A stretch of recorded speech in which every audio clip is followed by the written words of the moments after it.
저는 30대 중반의 평범한 아이 엄마입니다. 지금은 제가 결혼하고 출산과 육아를 하며 많이 달라지긴 했지만 솔직히 말해서 20대 나이에 저는 어디에도 빠지지 않는 외모였다고 생각해요.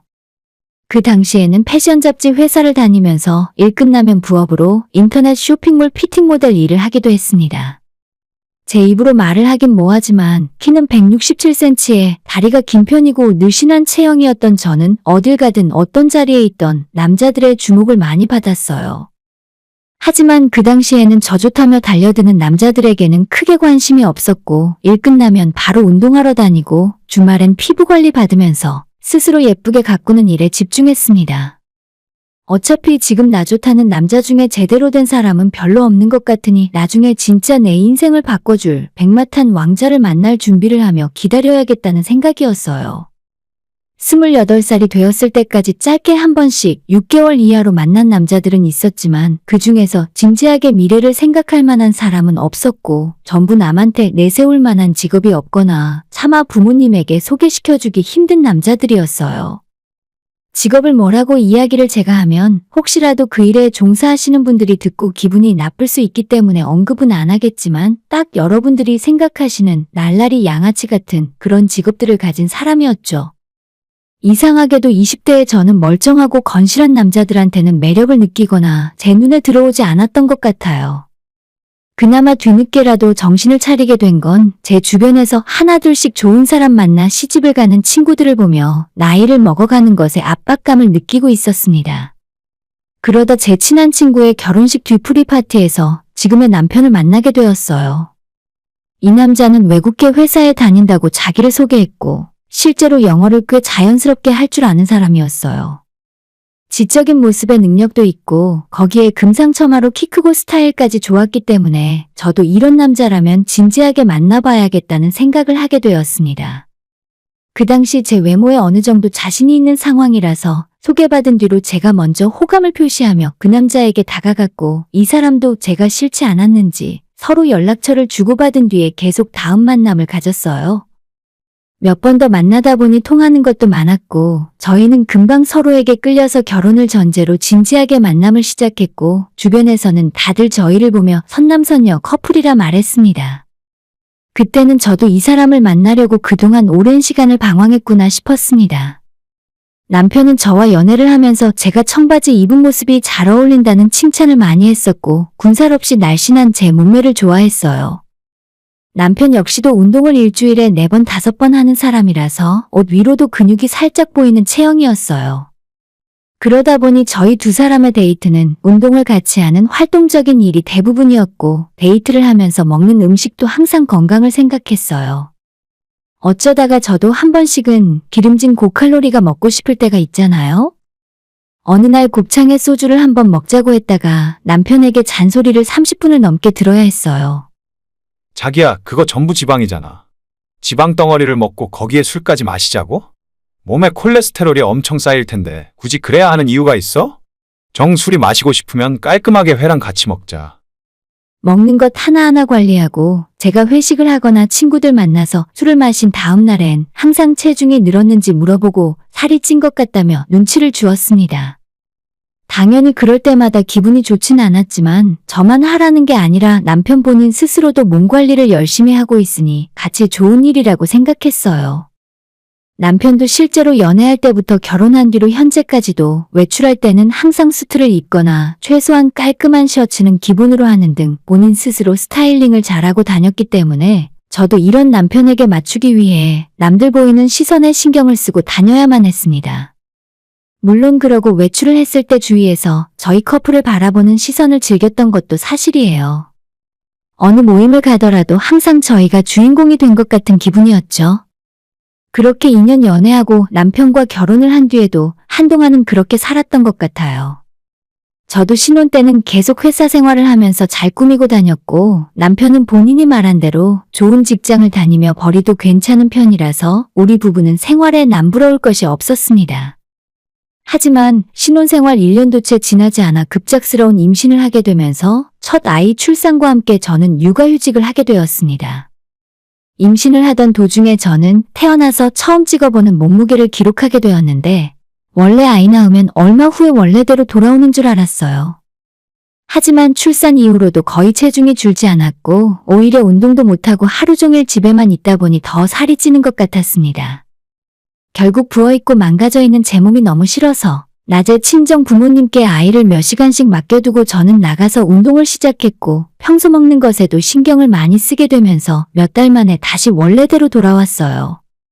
처음엔 조금 당황했지만 저는 그때까지만 해도 제가 살이 별로 안 찌고 찌더라도 금방 뺄 수 있는 체질인 줄로만 알았습니다. 몸이 다시 결혼 전 원래대로 돌아온 뒤로 첫째 아이를 데리고 외출을 하면 다들 저보고 방금 출산한 애엄마 맞냐고 호들갑을 떨 때마다 저는 속으로 뿌듯해했습니다. 하지만 첫째 아이가 돌잔치를 하기도 전에 제가 둘째를 가진 걸 알게 되었어요. 첫째도 예상 못한 타이밍이었지만 둘째는 정말 상상도 못했습니다. 그래도 당장 아이가 생긴 걸 어쩌겠어요. 다시 입이 터지고 체중이 늘어갔지만 당시엔 큰 걱정을 하진 않았습니다. 저는 둘째 때도 첫째 때와 별다르지 않을 줄 알았거든요. 남편이 첫째 육아를 도와주긴 했지만 회사 일로 바쁜 남편에게 큰 기대는 할 수가 없었고 제가 임신 막달이 되어가면서 집안일은 낮에 잠깐 도와주시는 분을 고용했습니다. 뱃속에 아이가 있는 상태로 첫째 아이 육아를 동시에 하다 보니 첫째 아이 임신 때와는 비교도 할 수 없을 정도로 힘이 들었고 몸이 축나고 건강이 많이 나빠지는 게 느껴졌어요. 감정 기복도 너무 심해지고 예전에 예쁘던 제 사진을 보면서 더 우울함에 빠졌습니다. 그 우울함을 먹는 걸로 달랬던 것 같아요. 어차피 임신을 하기도 했고 아이를 위해서라는 핑계로 정말 닥치는 대로 먹었습니다. 한 번에 배달 음식을 두 곳에서 시켜 먹기도 했고 저희 집 찬장과 팬트리 안에는 초콜릿 과자들이 박스로 쌓여 있었죠. 정말 손에 잡히는 대로 음식을 입으로 밀어 넣었던 시기였어요. 당연히 체중은 무섭게 불어나기 시작했고 임신 막달쯤에는 산부인과 의사 선생님이 출산에 지장이 있을 수도 있으니 체중 관리가 필요하다는 말까지 듣게 되었어요. 제가 여자치고 키가 좀 있다 보니 상상도 못할 정도로 살이 찌더라고요. 80kg를 넘어서 90kg를 향해 달려가고 있었는데 첫째 임신했을 때 입었던 옷들이 맞지 않는 대참사까지 일어났습니다. 그래도 그때까지만 해도 둘째 낳고 나서 이전처럼 운동하고 먹는 것 조절하면 다시 살이 빠져서 원래대로 돌아올 거라는 막연한 자신감이 있었어요. 남편은 힘들어하는 제게 둘째를 낳고 나면 다 좋아질 거라고 당시에는 위로를 해주었습니다. 하지만 첫째 때와는 너무나도 다른 제 몸이 걱정되기 시작했습니다. 아니나 다를까 첫째 출산 때에는 큰 문제 없이 자연분만을 했지만 둘째는 예정일 전부터 제왕절개를 해야 할 것 같다는 의사 선생님의 말씀이 있으셨습니다. 몸도 부종 때문에 너무 부어있고 건강이 좋지 않아서 자연분만을 하다가는 위험한 상황이 올 수도 있다고 했어요. 결국엔 둘째는 제왕절개를 해서 낳게 되었고 저는 심각한 출산 후유증을 앓았습니다. 산후조리원에서 4주를 거의 누워만 있었는데도 몸 컨디션이 전혀 돌아올 생각을 하지 않더라고요. 조리원을 마치고 집으로 돌아왔지만 여전히 몸 상태가 너무 좋지 않아서 그땐 친정엄마를 집으로 불러 한동안 계시게 하기도 했어요. 그렇게 몇 달 동안 거의 누워서 지내다시피 하니까 임신할 때 불어난 몸이 빠지지 않고 그대로 유지가 되더라고요. 이대로라면 정말 큰일이 나겠다 싶어서 완전히 회복이 되지 않은 몸이었지만 일단 집에서 요가 매트를 펼쳐놓고 하루에 몇 시간씩 가벼운 운동을 하기 시작했습니다. 정말 이러다가는 다시는 예전에 날씬했던 몸으로 돌아갈 수 없을 것만 같았습니다. 하지만 아무리 도와주시는 분들이 있다고는 해도 연년생에 두 아이를 키우다 보니 제 시간을 갖기 어려웠고 제때 건강한 음식을 챙겨 먹는 것 역시도 너무 힘들었습니다. 운동은 하는 날보다 하지 못하는 날이 훨씬 많았고 정신없이 두 아이들을 보다가 잠깐 여유가 생길 때마다 극심한 스트레스와 공복감에 허겁지겁 음식을 먹는 날이 계속되었어요. 그러다 보니 살은 빠질 생각을 하지 않았고 임신했을 때 부어있던 몸이 그냥 제 체중이 되어 유지가 되었습니다. 출산 후에는 늘어난 몸 때문에 스트레스가 너무 심해서 체중도 거의 재보지 않았었는데 어느 날 문득 체중계에 올라가 보니 88kg를 찍고 있었어요. 진짜 웬만한 성인 남성의 몸무게보다도 훨씬 더 나가는 무게였습니다. 제 키를 생각하면 성인 남성들 중에도 엄청난 고도비만이었죠. 그리고 나서 거울을 보니 정말 제가 봐도 미련한 코끼리 같은 제 모습이 있었어요. 불어난 모습에 스스로도 우울해했지만 그보다도 더 비참했던 건 눈에 띄게 변해버린 저를 대하는 남편의 모습이었어요.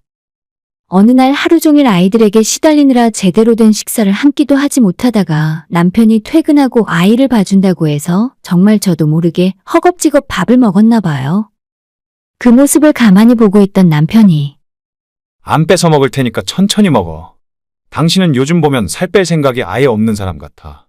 그렇게 먹는 걸 못 참겠으면 맘대로 해라. 나도 더 이상은 모르겠다. 저는 못 들은 척을 하고 식사를 마저 하긴 했는데 정말 가슴이 무너져 내렸습니다. 안 그래도 살이 이렇게 찌고 난 뒤로 여자로서의 자존감이 많이 떨어졌었는데 남편의 저런 말을 들으니 견딜 수가 없더라고요. 그 뒤로 수도 없이 많은 종류의 다이어트를 해봤습니다. 다이어트 약도 먹고 운동도 하고 살이 빠진다는 건 다 해본 것 같아요. 하지만 제 몸에는 이렇다 할 변화가 보이지 않더라고요. 오히려 3kg, 5kg 정도 빠졌다 싶으면 금방 요요가 와서 다시 체중이 원래대로 늘어났습니다. 이런 시간이 길어지자 남편은 그런 제게 더 이상 따뜻한 말이나 위로를 해주지 않았어요. 심지어 회사 일이 바쁘다는 핑계로 집에도 늦게 들어오는 날이 많아졌고 집에 오더라도 집안일과 육아를 도와주지도 않았습니다.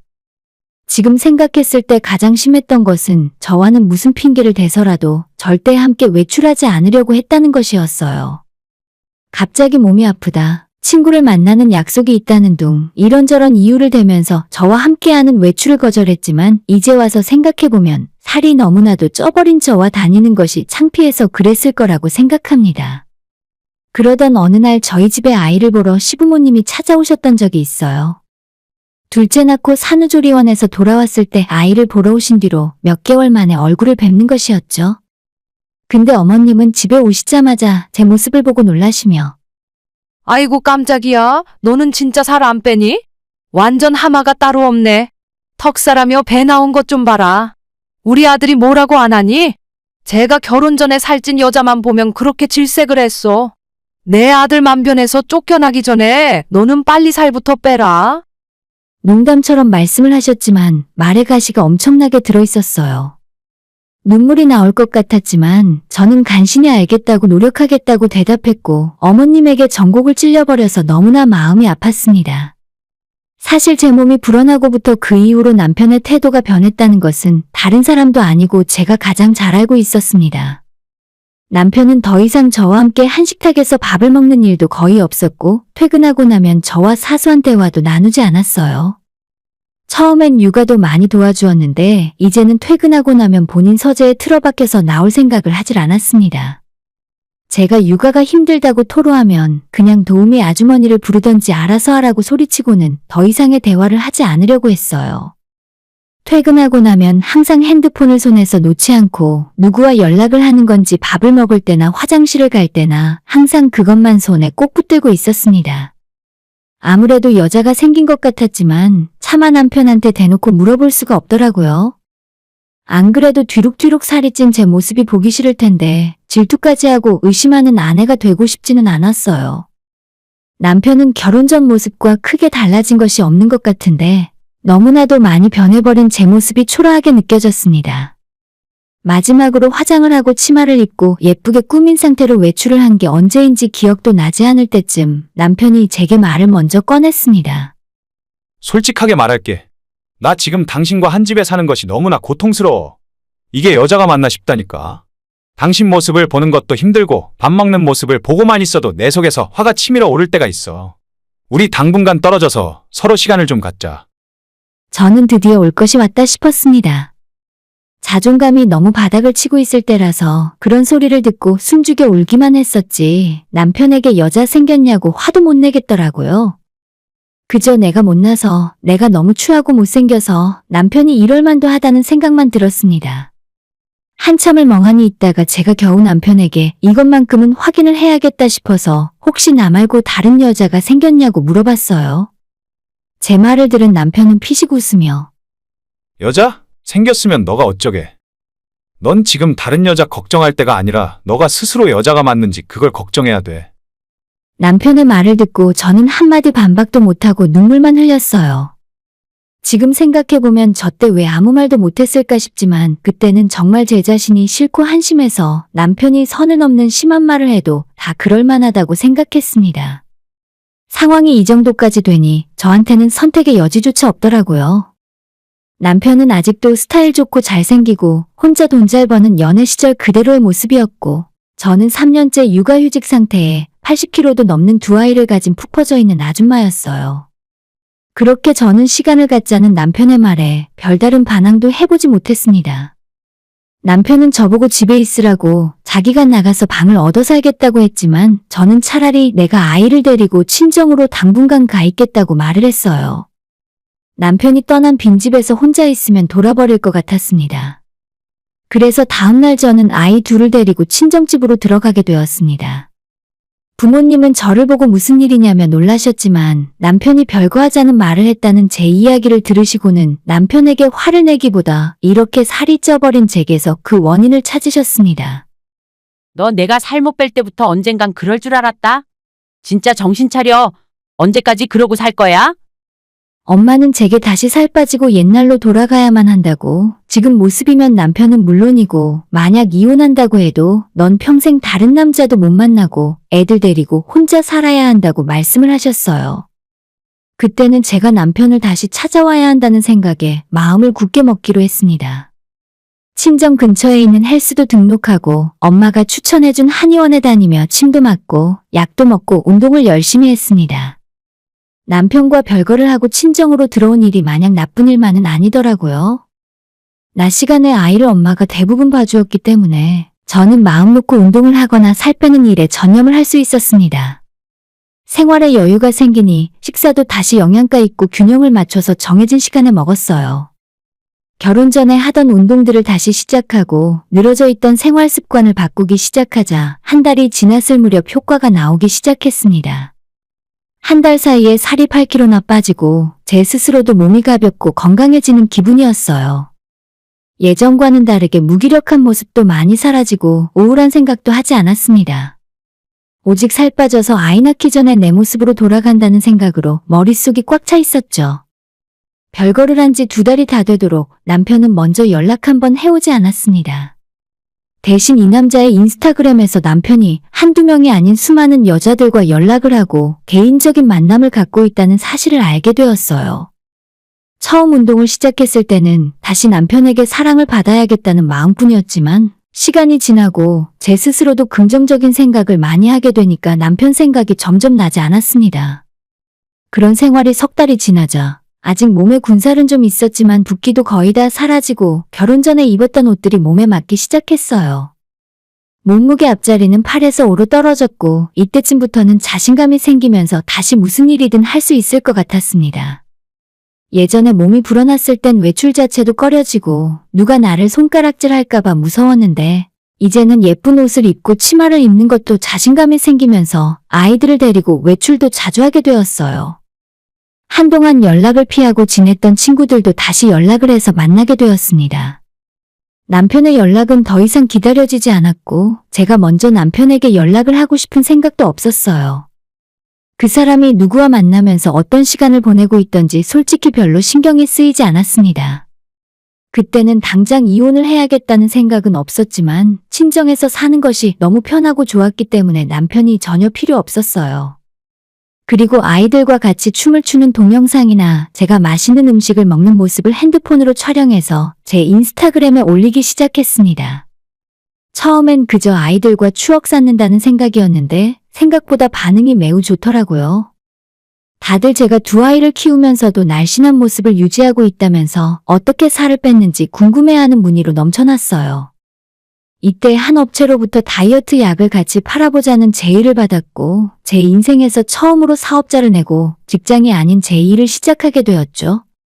처음은 다이어트 약으로 시작했는데 시간이 지나면서 효소나 영양제 그리고 제가 먹방을 하는 음식들을 공동구매로 판매하는 날도 많았습니다. 정말 솔직히 이야기해서 이 일을 시작한 지 반년도 안 되어 월 매출이 10억이 넘어가더라고요. 이렇게 쉬어도 되나 싶을 정도로 매출이 늘어났고 직장 다니던 시절 한 달에 300만 원 벌기 위해 고생했던 일이 무색할 정도로 혼자 많은 돈을 벌게 되었죠. 그러고 나니 이제는 오히려 남편이라는 존재가 정말 나한테 필요했었나 생각을 하게 되었습니다. 친정부모님과 오랜 시간을 상의하고 고민한 끝에 저는 지금처럼 부모님의 도움을 받으면 남편 없이 혼자서도 아이를 키울 수 있겠다는 판단을 내리게 되었어요. 그렇게 결론을 내고 정말 오랜만에 1년이 넘어서 남편에게 처음으로 연락을 했습니다. 일단 만나서 이야기하자 했더니 바로 다음날 집 근처 카페에서 얼굴을 보게 되었죠. 그 사이에 살을 쏙 빼고 달라진 제 모습을 보고 남편 눈이 휘둥그레지더라고요. 뭐야, 어떻게 살 뺐어? 이제 다시 예전 모습으로 돌아왔구나? 저를 반가워하는 남편에게 대꾸도 없이 저는 준비한 말을 하게 되었죠. 1년이 넘는 별거 기간 동안 서로가 서로의 필요를 전혀 못 느꼈던 것 같으니 우린 이혼을 하는 게 좋겠다고 말을 했어요. 이혼은 무슨 이혼? 너도 알잖아. 나 바쁜 사람이야. 이혼하면 애들은 다 너가 키워야 하는데. 너 그거 벌어서 애들 키울 수 있어? 잘 생각해봐. 재판까지 가면 양육비 생각보다 얼마 못 받는다. 정말 사람이 어쩜 이렇게 비열한 소리를 할 수 있을까 싶었습니다. 남편의 말에 저는 제 카드 매출 기록을 보여주고 나 이렇게 혼자서도 돈 잘 벌고 잘 살고 있으니까 그런 걱정하지 말라고 대답해줬어요. 뭐야, 일십, 백, 천만, 10만, 100만, 1000만, 억? 억? 이게 몇 억이야? 진짜 너가 벌고 있는 돈이라고? 남편은 그런 제 말을 믿을 수 없다는 반응이었어요. 당신이 여자 만나고 돌아다니는 동안 나는 내 나름대로 열심히 살았어. 너가 바람 피운 거니까 이혼 사유는 그걸로 충분하지? 나머지는 조만간 변호사 선임할 테니까 그때 다시 이야기해. 위자료건 양육비건 그건 따로 확실하게 계산하자. 저는 더 이상 남편에게 할 말이 없어서 먼저 자리에서 일어났습니다. 카페를 나서는 저를 남편이 따라와서 제 옷소매를 붙잡았어요. 잠깐만. 우리 애들에게 아빠가 없어도 괜찮을까? 그리고 솔직히 당신은 나 없어도 혼자 잘 살 수 있을 것 같아? 이제 와서 무슨 소리를 하는 건가 싶었습니다. 저는 마지막에 추하게 서로 이러지 말자고 그대로 남편을 두고 떠나려는데 남편이 끝까지 저를 붙잡더라고요. 우리 다시 시작할 수 있지 않을까? 기억 안 나? 당신이 나 많이 좋아했잖아. 옛날에 내가 모질게 이야기한 건 충격받고 살 좀 빼라는 소리였지. 그 덕분에 이렇게 다시 예뻐졌으니까 서로 좋은 거 아냐? 뻔뻔한 소리를 입에 침도 안 바르고 하는 남편에게 당신은 끝까지 그 입에서 나한테 잘못했다는 말 한마디가 안 나오는구나. 지금 만나고 있는 여자도 있잖아. 그동안 애들은 잘 있냐고 안부 전화 한 통 없던 사람이 어떻게 뻔뻔하게 다시 시작하자는 말을 할 수가 있어? 더 이상 질척대지 말자. 라는 말을 하고 붙잡는 손을 뿌리친 채 돌아서서 나왔어요. 그 뒤로도 남편에게서 한 번 다시 만나 이야기를 해보자며 몇 번 더 연락이 오긴 했지만 예전과 같은 마음이 생기기보다는 이 사람이 이 정도밖에 안 됐었나, 내가 그렇게 좋아했던 사람이 맞나 싶었어요. 며칠 후에 저는 변호사를 찾아서 상담을 받았고 지난 1년 동안 남편이 다른 여자를 만나는 모습을 전부 캡처해두었기 때문에 그걸 빌미로 이혼 소송을 진행하기로 방향을 정했어요. 협의가 원만하게 되진 않을 것 같아서 결국 소송으로 가야 할 것 같은데 아마도 이렇게 남편과 이혼하고 나면 더 이상 서로 볼 일이 없을 것 같습니다. 당분간은 제가 하는 일에 집중하며 아이들에게 못해준 것들을 하고 살아야겠어요. 제가 스스로 저를 사랑할 수 있을 때 주변 사람들도 저를 좋아해주는 것 같더라고요. 일도 열심히 하고 앞으로 아이들에게 부끄럽지 않은 멋지고 예쁜 엄마가 되는 것이 제 목표입니다. 사람마다 가장 중요하게 생각하는 것이 다 다르긴 하지만 무엇보다도 스스로 자기 자신을 사랑하는 것이 정말 중요하다는 생각이 들었어요. 빠르게 남편과 정리하고 두 아이들과 함께 행복하게 살 겁니다. 오늘의 사연은 여기까지입니다. 구독과 좋아요, 알람 설정 부탁드려요. 다들 행복하시고 좋은 하루 되세요.